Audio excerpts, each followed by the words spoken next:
Part 6 सुर और साख। दृश्य 1। गणेश महोत्सव के बाद की सरगर्मी गांव जमुनिया में हर चौपाल, दुकान और बैठक में एक ही चर्चा थी। गगन ने त्योहार की इज्जत खराब कर दी। पुराने मंडल के सदस्य मासापाल, मिस्त्री, सोनू और मुल्लू फूफा पंचायत में पहुंचे और बोले, हेमंत अब मंडल चलाने लायक नहीं है। उसके भतीजे सिर्फ तमाशा करते हैं। ये बात चाचा तक पहुंची। उन्होंने सबको चुपचाप सुना। दृश्य 2। गगन का आत्मग्लानि और दूर होना।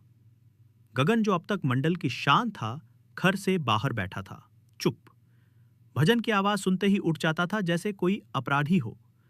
पवन उसे समझाने गया, पर गगन बोला, भाई मैं अब मुंह दिखाने लायक नहीं। भगवान के नाम पर मैंने मजाक किया। नर्मदा ने कहा, भूल को सुधारने का सबसे बड़ा तरीका है वही काम फिर से श्रद्धा से करना। दृश्य 3। युवराज और तनंजय की योजना। युवराज, जो खुद शरारती था, बोला, अगर मेरी मस्ती माफ होती रही तो गगन की भी होनी चाहिए। तनंजय ने योजना बनाई। गांव में अगली भजन संध्या गगन को ही संभालनी चाहिए, लेकिन बिना बताए। दृश्य 4। पंचायत का फैसला और चाचा की चुप्पी। पंचायत ने आदेश सुनाया, अब से भजन मंडल से गगन को बाहर किया जाए। सबकी नजरें हेमंत चाचा पर थीं। उन्होंने धीरे से कहा, गांव की गलती पंचायत से नहीं, मां से सुधरती है। और मैं गगन के लिए मां जैसा ही हूं। जो गलती करे उसे निकालो मत, उसे समझाओ। दृश्य 5। भजन संध्या। मंच पर गगन। अगले रविवार चाचा मंच से हटे और मंच सौंपा गगन को। गांव वाले चौंक गए। गगन मंच पर आया, हाथ जोड़कर खड़ा हुआ।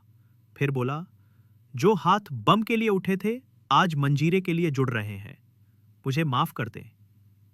उसके बाद ढोलक की ताल बजी। गगन ने गाया, गणपति बप्पा मोरया, अगली बार गलती ना होया। सारा पंडाल तालियों से गूंज उठा। दृश्य 6।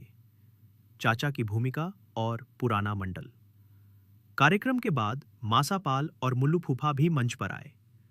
मासापाल बोले, हेमंत तुझसे जलते थे, पर आज समझ आए, सिखाने वाला तू ही सही था। चाचा बोले, मंडल ना मेरा था ना है, ये उस स्वर का है जिसमें अहम नहीं भक्ति हो। तरंजय कारबून।